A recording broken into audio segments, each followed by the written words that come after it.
اگر سبحان اللہ کی توفیق ہو جاتی ہے، یہ بھی بہت بڑی سعادت کی بات ہے۔ آج کے زمانے میں قرآن پاک کی ایک سورت اور اس کی قرآن پاک کی زیارت ہو جاتی ہے، یہ بھی بہت بڑی نعمت ہے۔ آج اگر آپ کی نمازیں ہو رہی ہیں 5 وقتہ، یہ بہت بڑی نعمت ہے۔ اگر کہیں اللہ والوں کی صحبت، اللہ والوں کے ساتھ بیٹھنا نصیب ہو رہا ہے، آج کے زمانے میں یہ بہت بڑی نعمت ہے۔ جس پرفتن دور سے ہم گزر رہے ہیں، میں آپ کا تو نہیں کہتا، تاہم معاشرے کی مجموعی بات من حیث القوم عرض کر رہا ہوں کہ سارا دن گزر جاتا ہے، ایک دفعہ لفظ اللہ بولنے کی توفیق نہیں ہوتی۔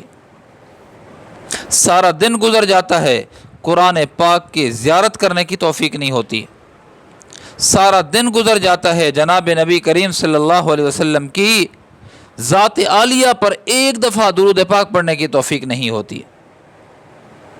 ہفتے گزر جاتے ہیں، ہفتے، دن کی بات نہیں کر رہا، ہفتے گزر جاتے ہیں، نماز پڑھنے کی توفیق نہیں ہے۔ میں نے ایک 70 75 80 سال کے ایک بوڑھے بابا جی سے پوچھا تھا، اب وہ فوت ہو گئے۔ میں نے کہا بابا جی آپ کو نماز پڑھتے ہوئے نہیں دیکھا کبھی۔ کہنے لگا کہ میں نے زندگی بھر کبھی بھی ایک دفعہ نماز نہیں پڑھی، ایک دفعہ نماز نہیں پڑھی۔ آپ اندازہ لگائیں کہ ہم کہاں جا رہے ہیں، کس طرف جا رہے ہیں۔ پورا معاشرہ بے برکتی کی دلدل میں دھستا جا رہا ہے، ضلالت و گمراہی ہے، ایمان کے ڈاکو ہیں، قدم قدم پر ایمان پہ ڈاکہ ڈال رہے ہیں، اعمال پہ ڈاکہ ڈال رہے ہیں، نیکی کو چھینتے جا رہے ہیں، ایسے بدگمانیاں پیدا کرتے جا رہے ہیں کہ بندے کو نیکی کرنے کی توفیق ہی نہیں ہوتی، نیکی بھی نہیں کرتا۔ کتنی افسوسناک بات ہے۔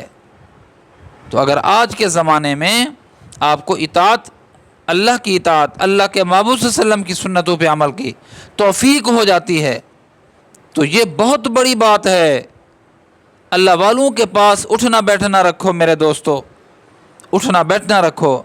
اور آج کے زمانے میں جہاں نفسا نفسی ہے، اللہ والوں کے پاس بیٹھنا، اللہ والوں کی مجلس اختیار کرنا، یہ گویا کہ اللہ کا خاص فضل ہے۔